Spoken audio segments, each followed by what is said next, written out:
Hey everybody, my name is Lewis Cook and I'm on location at my parents' house because I'm going fishing with my dad tomorrow. I'm here to tell you about the Big Carp App. I designed this app in collaboration with two of my friends, David and Anton. All three of us are professional fishermen and super big nerds about our fishing. The Big Carp App is essentially a very powerful log. It allows you to record all different kinds of data while you're fishing and even while you're not fishing. We created this app because we wanted it, and there was nothing else like it on the market yet. So here we are at the home screen, and the cornerstone of the program is really the sessions section. So I'm going to go make a new session here and show you what that's all about. As you can see, the weather downloads automatically the second you start a new session. It's defined by GPS, and you can add a venue which will be logged in your venue section that you can sort through there later. So I'll just be general here, fishing spot, and I saved some photos ahead of time to speed this up for you and show you what it's all about.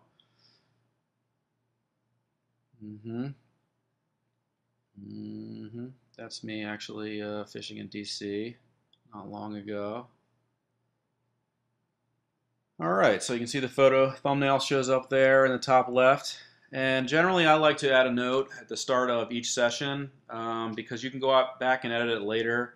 And I might just say, hey, I showed up to the spot and there were some yokels in my way, so I had to make this change, or the current was really strong. Who knows? Just whatever general observations I have that lead me on my way when I first start fishing.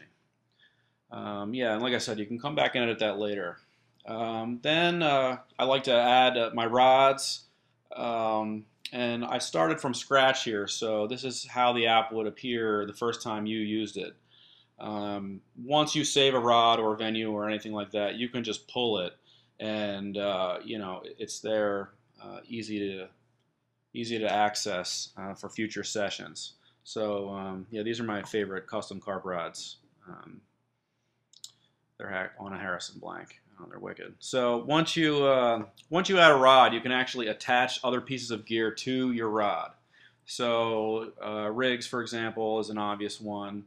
I make funny names for my rigs. My favorite one is called the Chick Magnet. Basically means it's a long hook link with a really big set of boilies on the end, and usually, it's mono.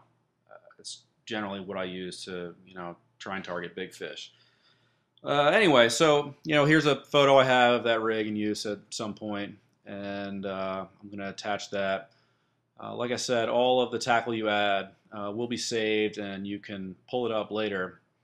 And you can be as detailed or as undetailed about all of this data collection as you like. So I'm going to add a rig and a bait, but you can add your own custom gear groups. We created some default ones that would be, pretty obvious for everyone. But if you're the type of person who really wants to record, the hooks you used, the type of leader you used, your hook length, whatever, that's all at your disposal.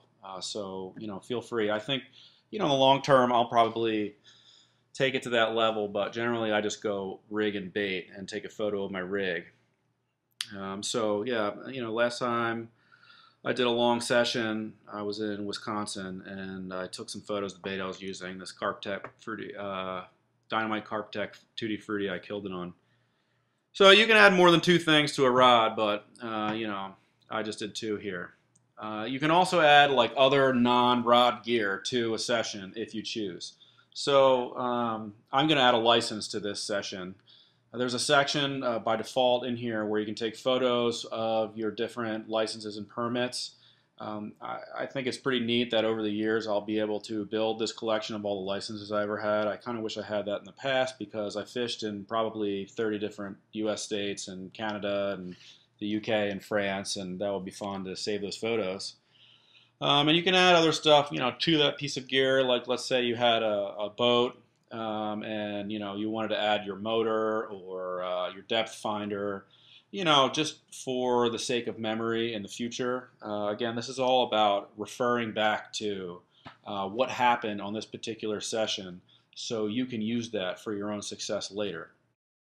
My favorite feature about this app is the fact that you can add photos to your session timeline that are screenshots from other apps. So I don't want to deny, even though I created my own app, that there's other apps out there that I love to use. So this is me taking a screenshot from an app called Fishing Calendar where I refer to Solunar tables. I also love Navionics. It's one of my favorites. I use a Tides app.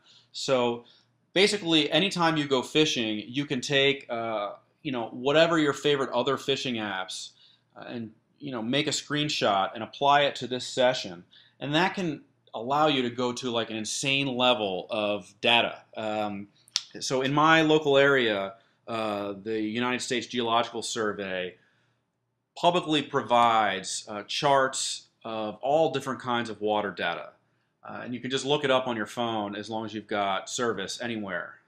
Basically, I used to manage like the most obvious things in my old logs, like water temperature and air temperature, general weather conditions, tide, flow, if the water's extra turbid, whatever.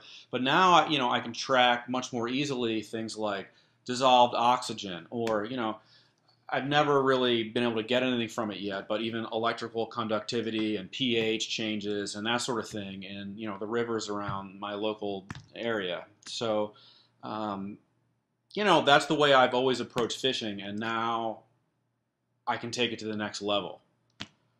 So yeah, here's some of these USGS charts, and I save these in every single session now. So obviously, when you're out fishing, you're going to catch some fish, and that's going to be an important part of this app. So I'll just hit the catch button, which is a Polaroid picture of a fish icon.